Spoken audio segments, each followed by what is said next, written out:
First, let's clear up a common misconception. Hyperspace travel isn't just about going really fast. I'm looking at you, Ryan Johnson. In fact, it's not just about speed at all. But what is it about then? Now, you might be thinking, isn't hyperspace just some sciencey mumbo-jumbo they made up to make the plot work? Well, yes and no. It's definitely made up, but it's made up with style, and it actually follows some pretty consistent rules.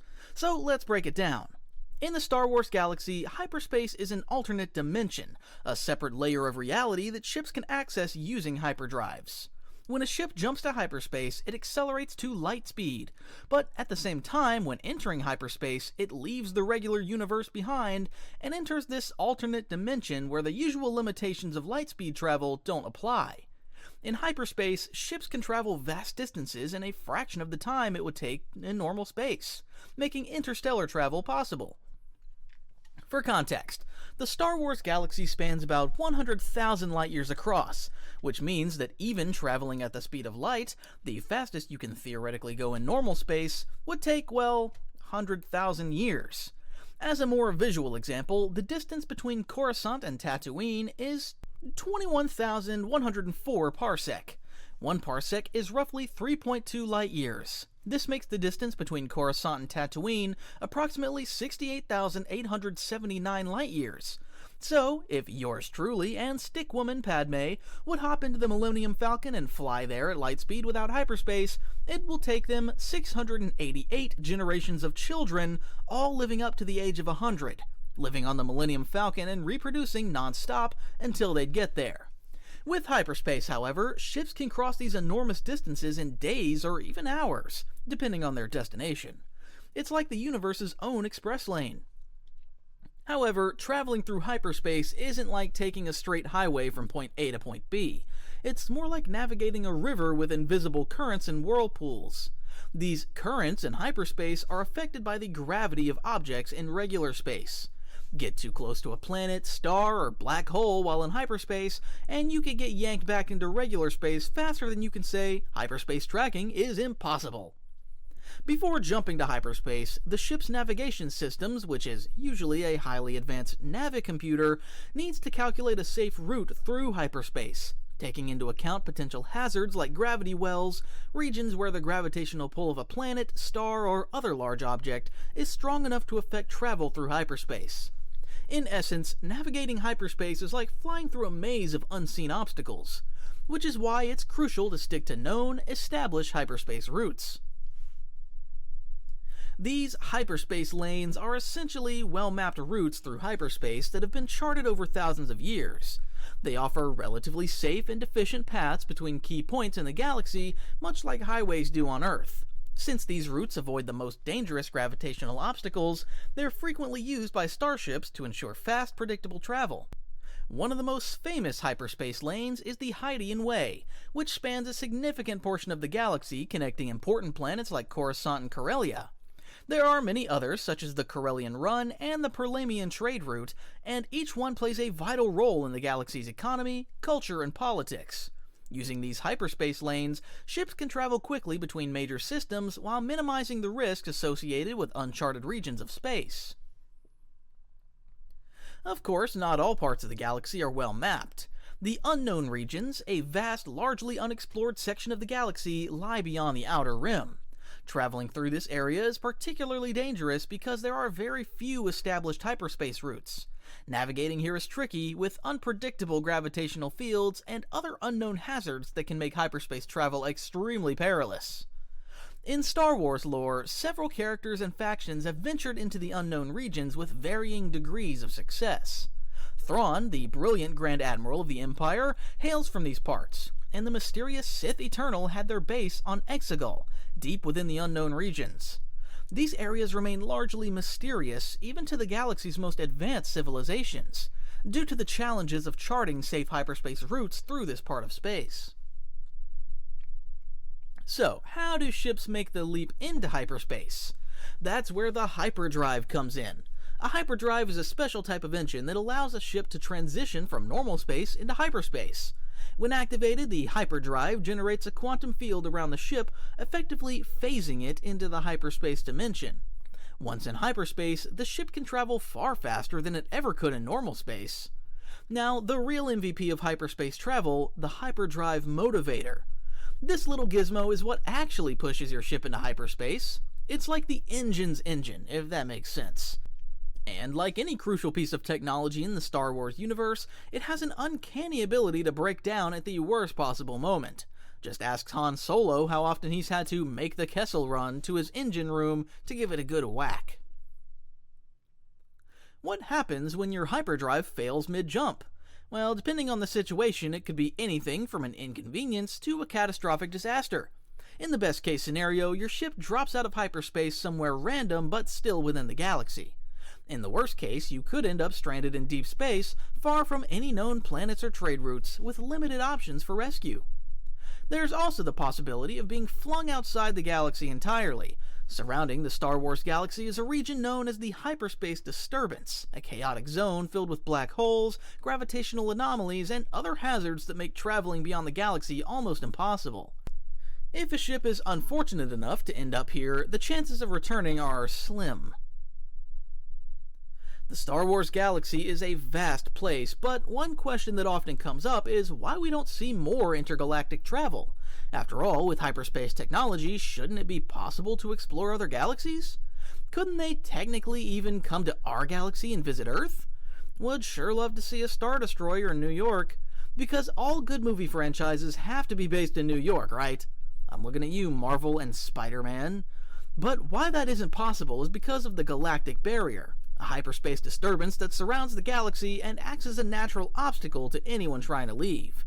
This barrier is composed of stars, black holes, and other gravitational anomalies that make hyperspace travel through it extremely dangerous, if not impossible. While some have theorized that this barrier was created by ancient powerful beings, it's generally accepted as a natural phenomenon that keeps most travel confined within the galaxy. Speaking of hyperspace routes, let's revisit one of the most famous lines in Star Wars. Han Solo's claim to have made the Kessle Run in less than 12 parsecs. This line has sparked plenty of debate among fans since a parsec is actually a unit of distance, not time.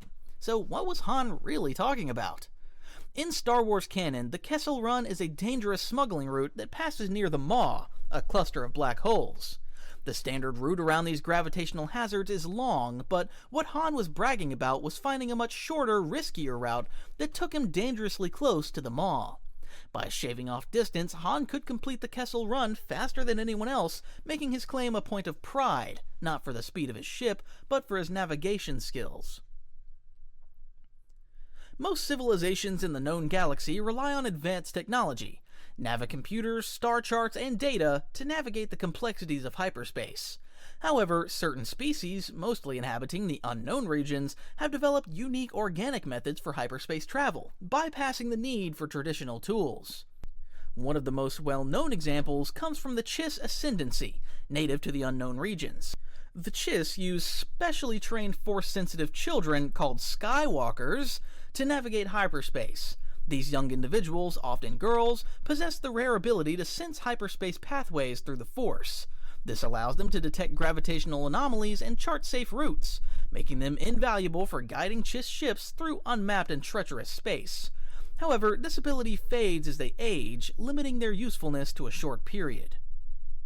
Another striking example of organic hyperspace navigation is the Purrgil, giant whale-like creatures introduced in Star Wars Rebels. These creatures can naturally enter and exit hyperspace, traversing the galaxy without any technology. The Purrgil were responsible for the disappearance of Grand Admiral Thrawn and Ezra Bridger, setting up the finale and showcasing that nature too has its own ways of mastering hyperspace travel. The mysterious Grisk, also from the unknown regions, use organic navigators, often enslaved beings with heightened senses or possibly force sensitivity. These navigators helped Grisk fleets traverse unstable regions of space where conventional starships would struggle. Finally, the Yuuzhan Vong, a species from outside the galaxy, took a completely different approach to space travel. They rejected technology entirely, instead using living organisms to navigate and pilot their ships. The Yuuzhan Vong traveled to stars using advanced biotechnology, blurring the line between biology and engineering, proving that hyperspace travel could be achieved without machines in their quest to invade the galaxy.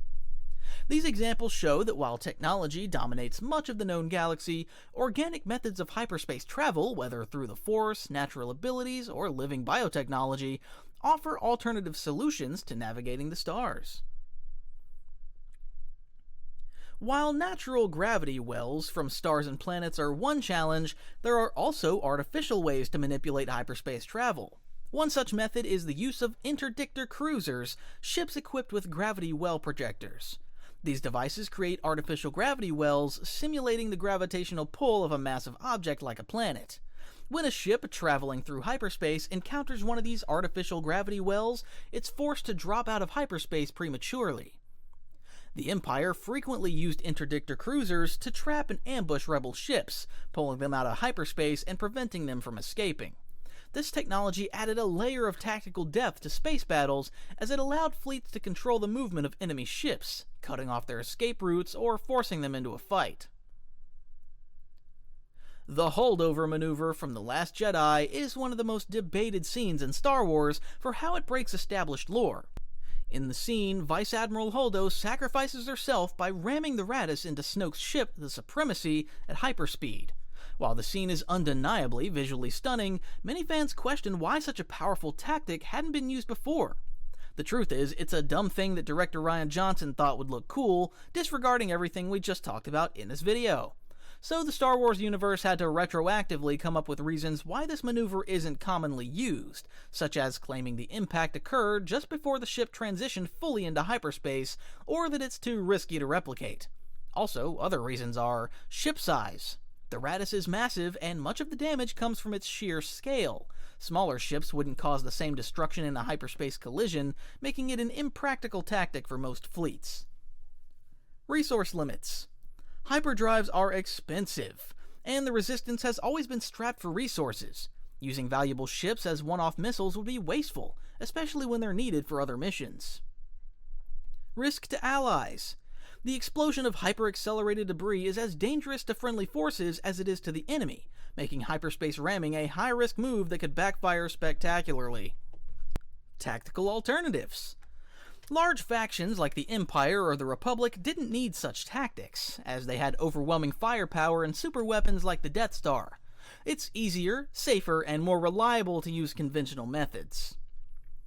In reality, the Holdo maneuver was a visually striking but poorly thought out plot device. It left so many questions that the Star Wars canon had to scramble for explanations. Ultimately, it was a desperate one-time move driven more by narrative necessity than sound logic, which is why it's hopefully not something we'll see again in future Star Wars. And thank God for that, because I can't stand that scene. So there you have it, folks. Hyperspace travel in Star Wars. It's faster than light, more dangerous than pod racing, and more essential to the plot than stormtroopers missing their shots. Remember, the next time you see a Star Wars ship jump to light speed, you're not just watching some fancy special effects, you're witnessing a ship tear a hole in the fabric of space-time, slip into another dimension, and surf the cosmic waves to its destination. Now, if someone tells you that hyperspace travel is just some made-up nonsense, you can smile knowingly and say, actually, it's quite simple. It's just interdimensional travel through an alternate realm of space-time, navigating gravitational hazards while avoiding tearing your ship apart at faster-than-light speeds. And if they look at you like you've grown a second head, just tell them to watch Star Wars. After all, understanding hyperspace travel is easy. Actually. Roll credits and subscribe.